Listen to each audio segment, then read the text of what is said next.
All right, and I don't usually do this for people, but I'm doing it for Julie because Julie's been around for a long time. She's asked me questions before, and I just want to make sure she gets these questions, and I think they're all good, solid questions. And she's actually in the mix doing this stuff. And when there's somebody actually doing the work, I want to make sure they get questions answered.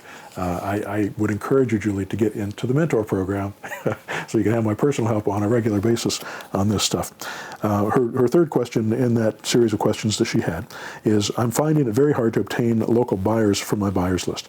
I put out signs on the side of the road and at exits at shopping centers, but the city warned me to take them down, otherwise I'd be fined. This is the problem with Bandit signs. In some areas you can put Bandit signs out and they'll stay out for months, and you'll get leads, out the wazoo. You'll get lots and lots of deals through Bandit signs. And we've had great luck with Bandit signs over the years, but there's some areas, like one that's only 5 minutes from me, if we put out Bandit signs and we go like the whole circuit and put out signs, by the time we get back to the first property or the first sign, it's already been taken. The sign police have been out and they've taken it.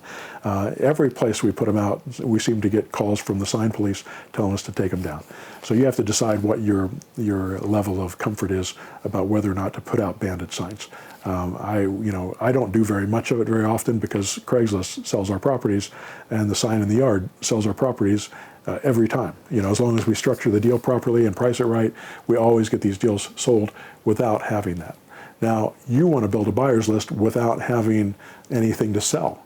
And I'm going to suggest that you put that concept aside for a while and that you not build your buyer's list. We've done it both ways. At one time, we used to build our buyer's list first because it helped us when we talked to our sellers to give us credibility, saying, hey, I've got 75 people that are interested in this area that want to buy a lease option. Would you consider selling your home rent to buy? And so it made it a little easier and it gave us a little credibility with the sellers.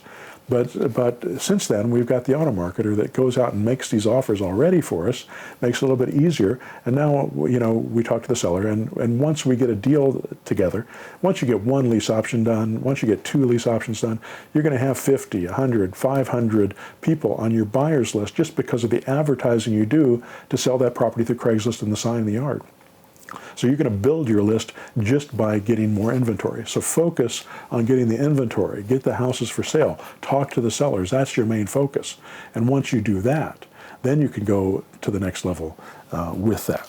So when you do have a buyer's list that's 500 to 1,000 strong, that's going to be a wonderful thing because 10 to 20% of the deals that you do, when you put it out to your buyer's list, will sell almost immediately to that buyer's list. So that buyer's list can be very valuable. But even then, it's still only 10 to 20%.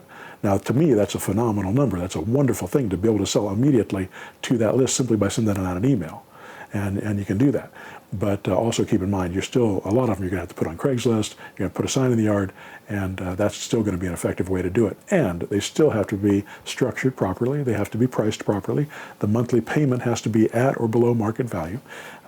So it has to be put together properly to make all that work. The rest of her question here was, I also made Craigslist ads and created a Twitter and LinkedIn account, and I've used Google AdWords. In addition, I've had my boots on the ground place small flyers on cars and doors of local apartments. My buyer site regularly gets people signing up from around the states, but not in my areas. So again, don't worry about Google AdWords, don't worry about search engine optimization, worry about getting a seller to give you a deal so that you can advertise it on Craigslist and put a sign in the front yard and get people to call you, because that's going to be your best source of traffic and your most likely buyers to do all this stuff. So good luck with it. It's not that difficult. Focus on the sellers, not the buyers. Thanks.